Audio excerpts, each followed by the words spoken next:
This is the X-Zone Broadcast Network, broadcasting worldwide on broadcast affiliates and satellite program providers, including CNN Broadcast Network, Sirius Satellite Network, Star Media, Good News Radio Network, Angel Broadcast Network, Wiki Broadcast Network, and WPBN TV. For more information on the X-Zone Broadcast Network, visit us at www.xzbn.net.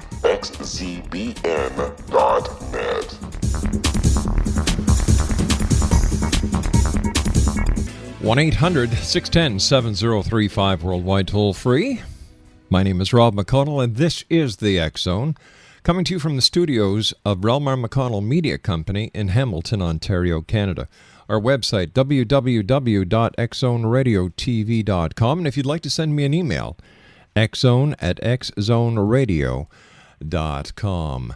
X-Zone Nation, my guest this hour is a good friend of the X-Zone, Matthew Stein, and he is the author of When Disaster Strikes, a comprehensive guide for emergency planning and crisis survival, and When Technology Fails, a manual for self-reliance, sustainability, and surviving the long emergency. And Matthew, welcome back. Great having you with us. Oh, thanks a lot, Rob. It's always such a pleasure to be on the X-Zone. You got a great show. Thank you, friend. Over the weekend, we received an email from you, and it's pertaining to geomagnetic storms, EMP, and nuclear Armageddon. And this is just a little bit of the information that was in that email, X-Zone Nation. An extreme geomagnetic storm is likely to shut electricity grids for months or years and trigger nuclear disaster at reactors worldwide. Protective measures can be implemented now to avert the end of civilization as we know it. Now, taking this into account that this is the year where the alleged Mayan calendar is coming to an end, this is quite startling information, Matt. Well, it really is. You know, it was kind of funny. And back around the week, 3 days before Fukushima happened, the earthquake in Japan, I finished off a chapter in my new book called The Unthinkable, Surviving a Nuclear Catastrophe.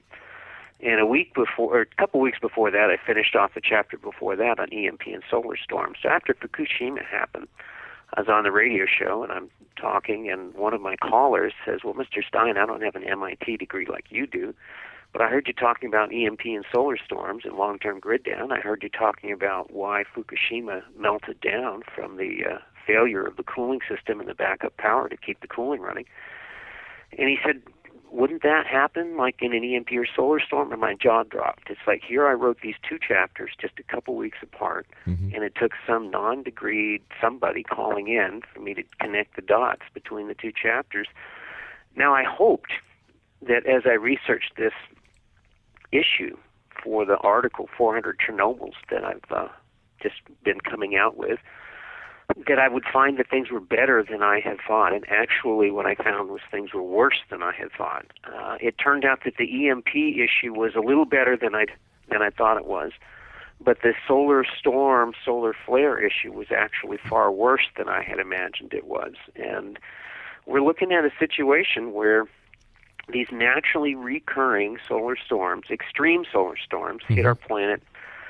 They don't know for sure because nobody was measuring them 1,000 years ago, but it looks like they hit our planet approximately every 75 to 100 years. I mean, two could be 5 years apart and two could be 200 years apart. But The last one was 90 years ago in 1921. The one before that was only 60 years before that in 1859. And if these were to happen today, they'd cause wide grid collapse over much of the industrialized part of the world, which would mean that our nuclear power plants would run out of backup fuel to keep the generators running probably about a week after the grid collapsed. And then they'd all start blowing up and popping and spreading radiation like Fukushima and Chernobyl. Matt, stand by. You and I have to take a commercial break. We'll be back in 2 minutes' time. X-Zone Nation Matthew Stein is our special guest this hour. And here's a couple of websites for you. WhenTechnologyFails.com. That's www.whentechfails.com. That's www.whentechfails.com. And www.mattstein.com. That's MATSTEIN X-Zone.com. We'll be back on the other side of this break here in the X-Zone. Don't go away.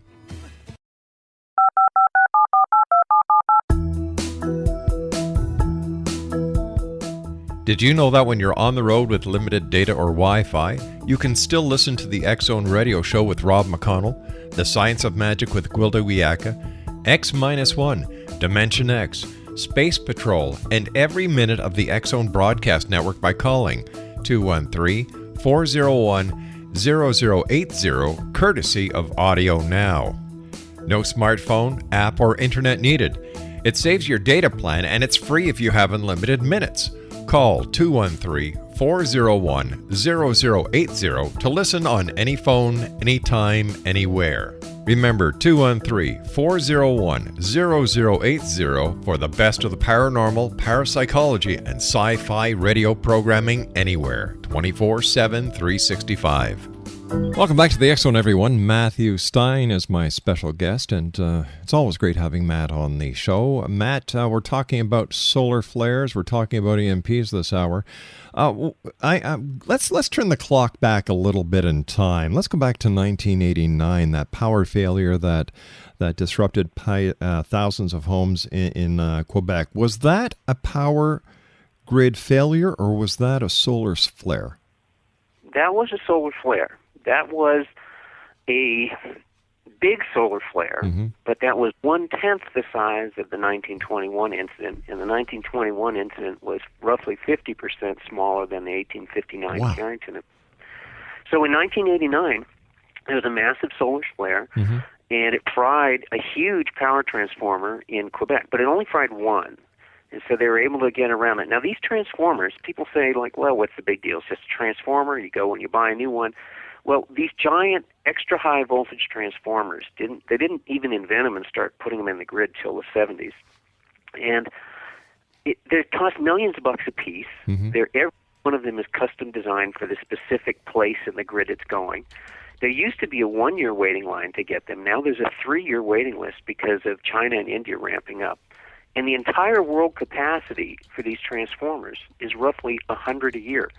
Now, it's estimated, when scientists started looking at this, they had the EMP Commission and the U.S. government commissioned a study under the auspices of the Oak Ridge National Labs to study the grid and the impacts of both electromagnetic pulse from a nuclear terrorist device or natural electromagnetic pulse from solar storms. Now, it turned out that the modeling showed that our grid with these extra high transformers is extremely vulnerable to these extreme geomagnetic events, the last of which happened in 1921. And if the 1921 happened today, that's 10 times the geomagnetic intensity of the 1989 storm. Right. It would put something like 350 in the U.S. alone of these transformers, 2,000 worldwide. That's like 20 years manufacturing capacity when the world's working right. Now, unfortunately, in the event of one of these storms, most of the places in the world that make this stuff will be crippled by grid down, massive chaos, starvation, lawlessness, no internet, no electricity, no telephones, no sewage treatment, no nothing. And on top of it, if we don't do anything to remedy the situation, we'll have nuclear power plants like Fukushima's going off all over the world. There's almost 450 nuclear reactors in the world, 104 in the United States alone, 95 in Europe. And imagine if almost all of these, or say 3/4 of them, start going off across the planet. I mean, it's the end of the world as we know it. The good news is that this problem can be solved. There is absolutely no way we can prevent any bad things from harming electronics in a geomagnetic storm or an EMP. But for the cost of a single stealth bomber, a B-2 bomber, we could implement special hardware to protect these giant transformers, to protect the grid from collapsing, and we could put a year's worth of backup fuel and backup parts in EMP-hardened storage containers at each and every nuclear reactor in the country or in the world, so that in the event of one of these EMPs or geomagnetic storms, that we don't start having grid collapse, and we also don't have nuclear meltdowns happening all over the place. I mean, this is a no-brainer. Yeah. This is a tiny fraction of what we spent on bailing out Wall Street. And I tell you, I'm a lot more concerned about the end of the world as we know it than I am some guys losing their stock on Wall Street. Hey, I agree with you 250 billion% there, my friend. But let's just go back a little bit, if you don't mind. What's the difference between a solar flare, a solar storm, and an EMP? Okay. A solar flare and a solar storm are essentially the same thing. What it is the sun has a burp, and a bunch of hot, charged plasma from the sun gets launched out into space. Now, this happens several times a year that would make a giant storm if it hit the Earth, but most of the time it just goes off harmlessly in other directions from the Earth. On occasion, the Earth gets a direct hit, and then it depends on how big that sun burp was, how bad it was. So extreme geomagnetic disturbance is the technical term, but it's basically an extreme solar storm, a super solar storm, a super solar flare, whatever you want to call it, all the same thing. Now, EMP, that's electromagnetic pulse, and that's typically used to describe an act where a nuclear device has been launched into suborbit and somewhere between 25 and 125 miles above the Earth, it blows off. And that generates this massive electromagnetic pulse. And you end up having three waves of effects. You have an E1 effect, which is like nanoseconds. I mean, that's a fraction of a fraction of a fraction of a fraction of a fraction of a blink of an eye. And that's like electrostatic sparks, like rubbing your feet on the carpet and, a spark comes off your fingertip and you zap the guy. Well, you know how when you're working on computers, you're like supposed to make sure you're grounded and not zap your chips. Well, when the E1 effect happens, you can have an area, for example, an average EMP they're talking about, you draw a circle 1,500 miles in diameter from Quebec City to Dallas, Texas. That includes all of the East Coast of America, of the United States. You guys are America too. And it includes almost pretty much over to Chicago. It includes, most of the eastern part of the United States, all the way down to close to the tip of Florida. That will cook a lot of electronics. But there's a falsehood. Like Newt Gingrich has been quoted saying, an EMP will go off and instantly everything will stop in all America and all the electronics will fail. Well, actually, most of your personal electrical gadgets in your home will be just fine. And most of the cars that are not working, according to U.S. scientific tests with EMP simulating equipment, your cars, if they're not functioning at the time of the EMP, will still function fine. And most of the cars driving down the road will still be able to drive, but about 10% of them will probably stall and not start without repairs. But here's the kicker. Okay. Anything that has lots of wire to act as an antenna to collect this electromagnetic pulse is very susceptible to damage. So the most susceptible stuff that we've got is the digital electronic control systems that run everything in our world in terms of factories, nuclear power plants, communication systems, oil refineries, all that great stuff. So they've got all this wire, all of this Ethernet cable connecting computers, and that'll suck in this E1 pulse and fry enough chips, not all of them, not everything, but enough stuff that pretty much almost nearly 100% of the complex electronic digital control systems, when tested with an EMP simulator, fail. So that means the stuff that figures out what's broken in our world, the stuff that runs the internet in our world, that stuff within that circle of influence from the EMP, much of that will be cooked. Now, there's three effects. The first one's the nanoparticle, like sparks going off. The second one, and then that's nanoseconds. That's very short term. The second one is E2. That happens from a fraction of a second to about a half a second time, and that's like a million lightning bolts hitting like all over the place at the same time. And most of our electronics is protected with surge protectors from lightning bolts. But unfortunately, some of that stuff, the protectors will have been fried by the E1 already, so the E2 will come through and zap your stuff. But then the E3 is kind of like, think of it as a long, slow burn. Okay. That's like a half second to several minutes. And that's the same kind of effect as the solar storm, but in a much more limited area. And that's the effect that will actually cook these big power transformers on the grid. So you're looking at, the good news about an EMP is that it's a much smaller area. And in fact, for the little suitcase bombs, it's more like a 500-mile radius, 500-mile circle instead of 1,500 miles. So you're looking at, not taking out the end of the world as we know it, but certainly crippling. They could cripple the Wall Street and collapse Wall Street and the U.S. government and a bunch of places with a small suitcase bomb on a Scud missile launched off of a freighter offshore. So it's a scary thing, but it's not nearly the end of the world as we know it as the sun is capable of doing. Now, how often does the sun launch these things? Well, last one was 90 years ago, the one before that, 50 years earlier, 60 years earlier, average about 75 years apart, 100 years apart. That means that, by all statistical calculations, we're basically due for another big one. So we can either pretend that ain't going to happen and the world's going to be okay without taking preventative measures, and that's like they did when they pretended that those engineers didn't know what they were talking about when they said the levees needed replacing around New Orleans. Or we can get off our you-know-whats and say, this is a real problem. It's not Democrat or Republican. This is serious. And right.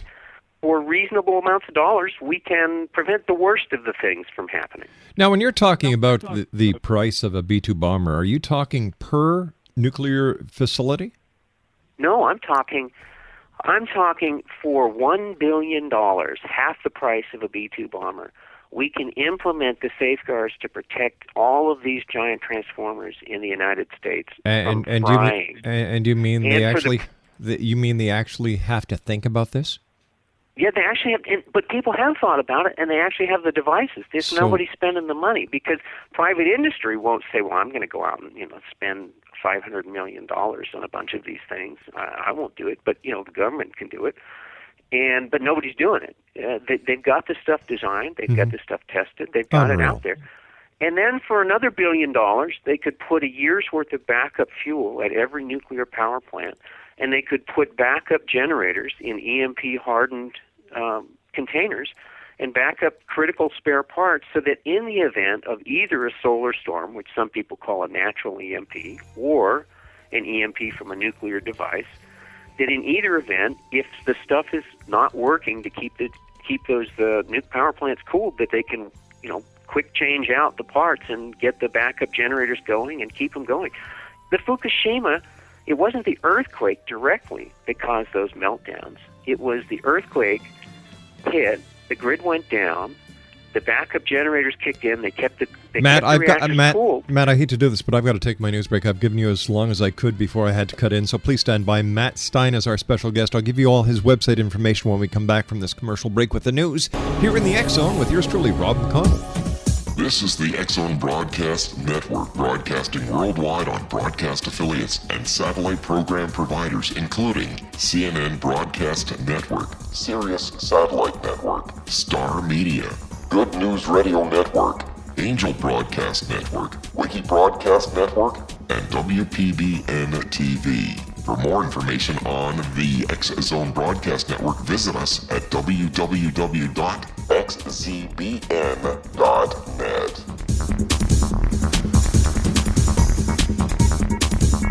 And welcome back to the X Zone, everyone. My name is Rob McConnell, and we're coming to you from our studios in Hamilton, Ontario, Canada. Worldwide toll-free 1-800-610-7035. Email xzone@xzoneradiotv.com. On MSN Messenger, xzoneradiotv@hotmail.com. And our website, www.xzoneradiotv.com. Before I get back to my guest of this hour, Matthew Stein, I just got an email from Bob Williams, Pitbull Bob Williams, the morning guy over at our Oklahoma affiliate, KKRP, AM 1610, Rainbow 95. And Bob and I were talking in the previous hour about Publish America. Well, listen to this. Publish America contacted him to see if their PR people could talk to him. This should be very good. This should be very good. And I'm looking forward to hearing what Publish America has to say. Obviously, we're doing something right when their PR people all of a sudden want to talk to us. Matt Stein is our special guest, as I said, X Zone Nation, www.whentechfails.com. That's whentechfails.com and www.mattstein.com. As always, Matt, great having you on the show. Over the news break, I was thinking, God, for the price of one B-2 bomber, which is $500 million, it's actually $2 billion. We're talking $2 billion bucks to fix this problem. $2 billion. And because there's 21 bombers made for $44-point-something billion in the program. So anyway, we're talking $2 billion bucks. We're talking peanuts here. That's right. Relatively speaking, not for you or me, but for governments, yeah. We are talking peanuts, especially when you look at what the preventative measures will hold in store for the entire globe, the entire world. We're not talking about, DA bailing out GM. We're not talking about bailing out any of the banks or the insurance companies or Wall Street. We're talking about saving people here. We're talking about preventing an environmental catastrophe and mass extinction on the level that hasn't been seen on our planet since whatever it was that caused the dinosaurs to wipe out 65 million years ago. We're talking about something more significant than anything that's happened to our planet since 65 million, if we were to have all 400 Chernobyls happening at once. And that's the title of my article, 400 Chernobyls. And, because and this is something I kept hoping I was wrong. As I looked into it deeper, I kept hoping I was wrong. It actually turns out that the worst thing at the nuclear reactors is the spent fuel storage ponds, because each reactor core is encased in this, massive, thick containment vessel with concrete and steel. Mm-hmm. And we saw even in Fukushima, when the cores started melting down, they start dissociating the water into hydrogen and oxygen. They start getting explosions happening, and they blew those massive containment vessels. But outside the containment vessels, they have, on the average in North American reactors, 10 reactor fuel cores sitting there permanently being cooled in these cooling ponds. They have no permanent storage facility, so they're just sitting there. And they don't have big, thick containment vessels around them. These cooling ponds, they just have like a tilt-up concrete building with a corrugated steel roof. And the thing with good cooling ponds is after you stop actively cooling them, the heat from the reactor core stored in those ponds will boil. They're like 20 feet deep of water to shield the radiation. It's 20 feet of water to keep that radiation down in the water instead of coming out. And that's a lot of water. And they'll boil those ponds dry in between 4 and 22 days, depending on how recently the latest reactor core was decommissioned and stuck in the pond. So like if the reactor core came out real recently, it's hotter and it'll boil the pond away faster. Now, here's the ticket. Once they boil dry, these cores are coated with a metal called zirconium. And that zirconium holds up to very high radioactive levels without falling apart. Most metals are just like disintegrate from all the radioactivity. And the zirconium, when it gets really hot, it catches on fire just like magnesium. You ever burn a strip of magnesium when you're a kid? Yeah, it just flares, Yeah, I mean, and try to put it out. Now, so once these things burn, they're like magnesium flares, and they're burning all this radioactive smoke and putting in the atmosphere. So each one of these cooling ponds has like 10 Chernobyls in a single cooling pond. And so, you've got more time. I mean, the reactor core, it'll start melting down within minutes to hours after the pumps shut off. Whereas the cooling pond, you've got like 4 days to 22 days, depending on how hot the stuff is in the pond, before it burns out. But, if you've got a grid-down situation where the world is totally screwed and, no food's going anywhere, no diesel's going anywhere, internet's down, people are starving, they're just not going to be making sure that diesel shows up and that everything works fine at all of these reactor centers. I mean, it's just, we saw what happened in Katrina. They're just not going to have their act together to make sure this happens. So this is something that, with forethought and planning, is preventable. But if it's not, if we don't plan for it, it'll be just like New Orleans, where they said, don't worry, the levees are fine, don't fix, they ain't broke, don't fix them. Yeah, we've heard that one before. Spend the money on. Mm-hmm.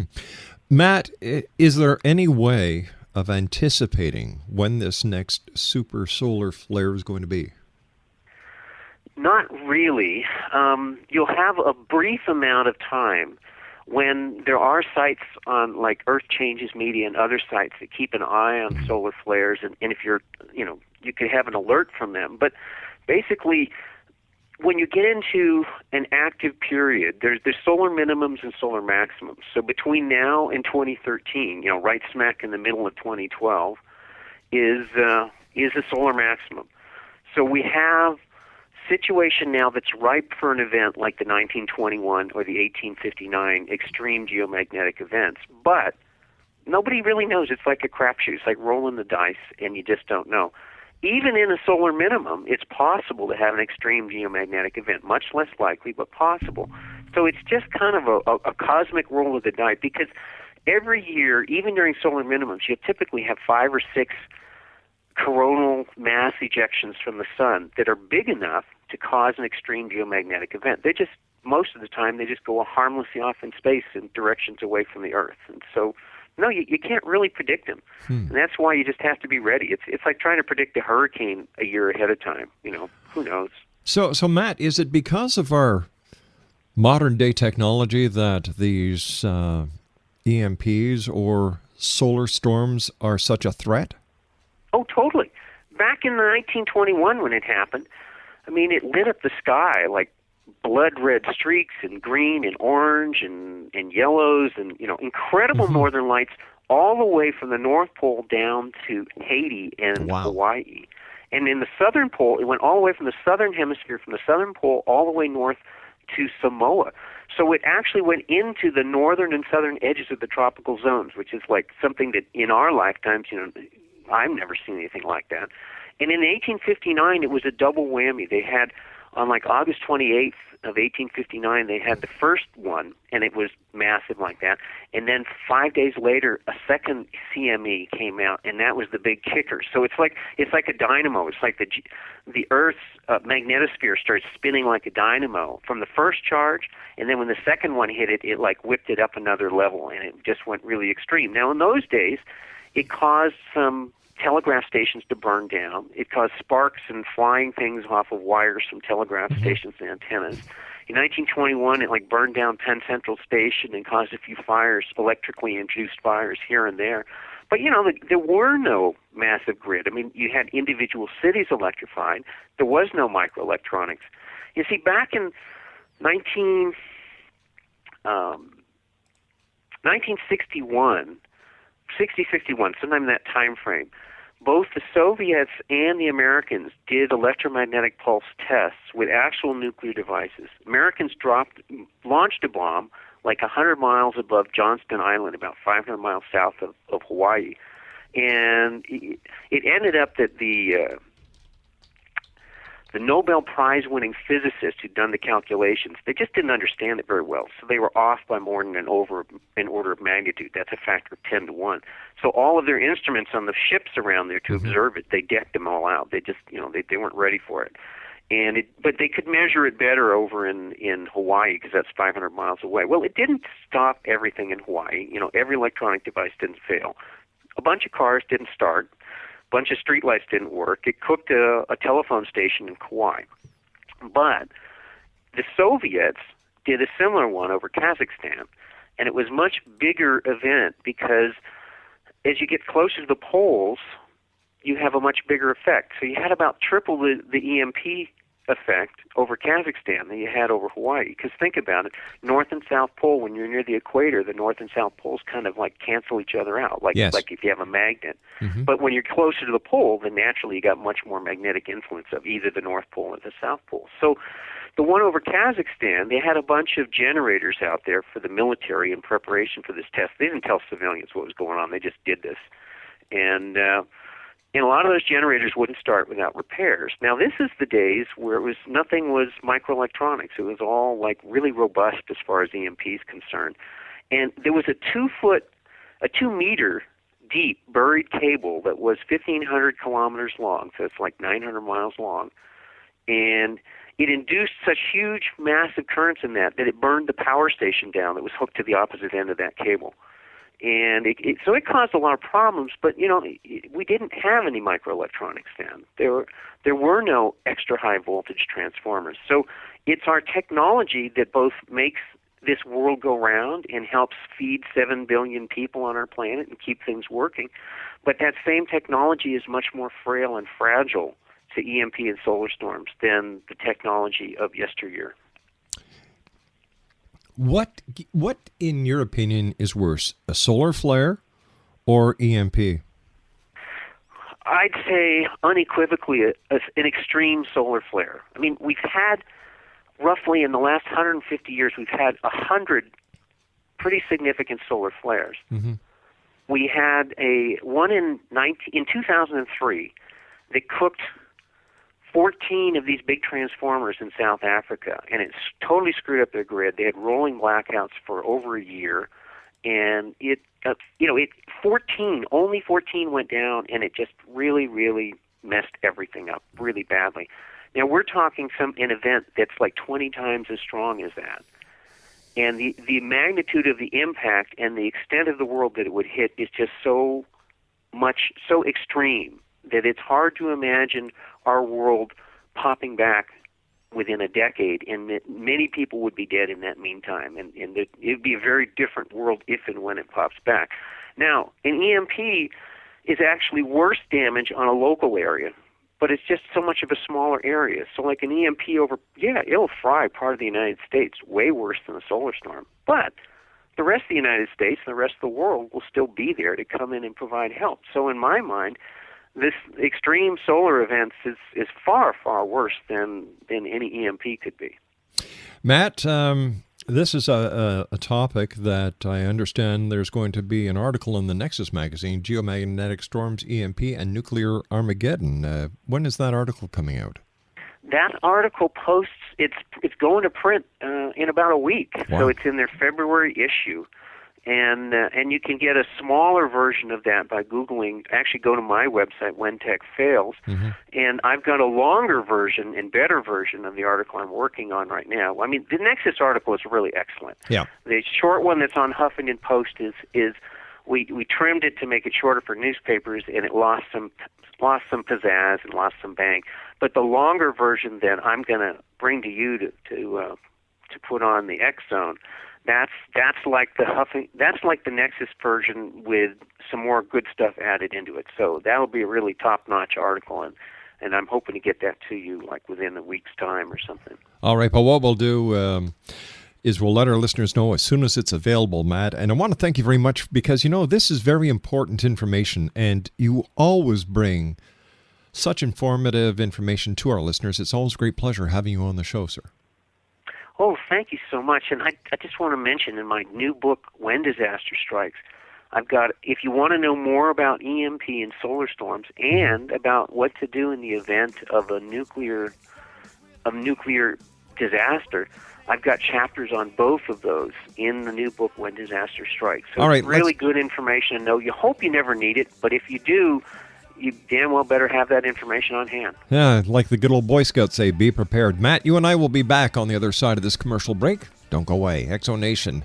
Matt Stein is my guest. I'll give you all his contact information when we return from this 4-minute break here in the X Zone with yours truly, Rob McConnell.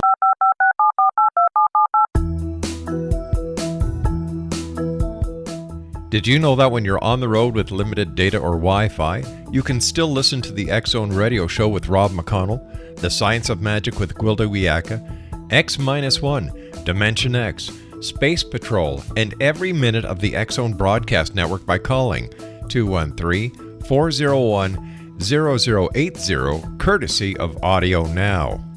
No smartphone, app, or internet needed. It saves your data plan and it's free if you have unlimited minutes. Call 213-401-0080 to listen on any phone, anytime, anywhere. Remember 213-401-0080 for the best of the paranormal, parapsychology, and sci-fi radio programming anywhere, 24/7, 365. Here comes the sun. My gosh, EMP or solar flare. What do we do in case it happens, Matt, before these people spend the measly little amount of money that it would take to prepare for this end of the world as we know it?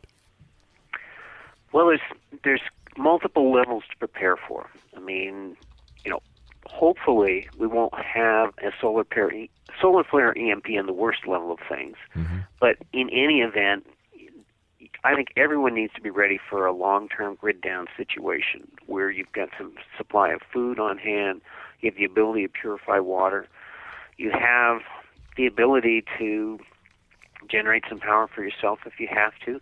Most of those devices will be fine in the event of an EMP or solar storm. It's the big picture items like the grid itself and being able to put gas in your tank. That's the problem we're looking at. So if you can develop local self-resilience, there's a movement called the Transition Town Movement, which is designed to help towns and communities and even states and cities become more resilient and self-reliant and able to cope with the decline of the production of oil in the world.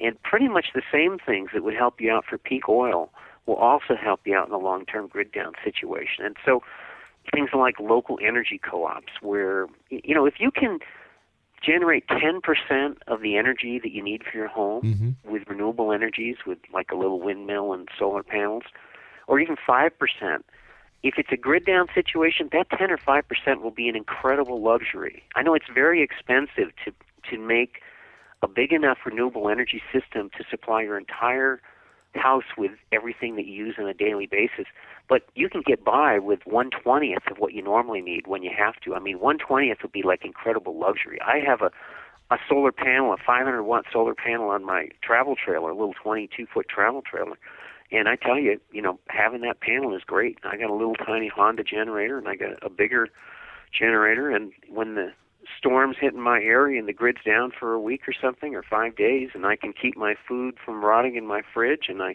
can keep the heater fans going, that's really good stuff to have on hand. Matt, as always, it's a great pleasure talking to you. Unfortunately, our time for tonight is over. Let our listeners know how they can find out more about you and how they can contact you. Okay. If you go to WhenTechFails, WhenTechFails.com, and that 400 Chernobyls in the shorter version is there. I'll have the longer version up as soon as I'm done with it. And also Matt Stein, M-A-T with a single T, STEIN.com. Those are both places you can go, and you can contact me through the websites and click on articles. Great, free, totally free information in the articles. Okay, Matt, thanks very much for joining us. Always a great pleasure talking to you, and I look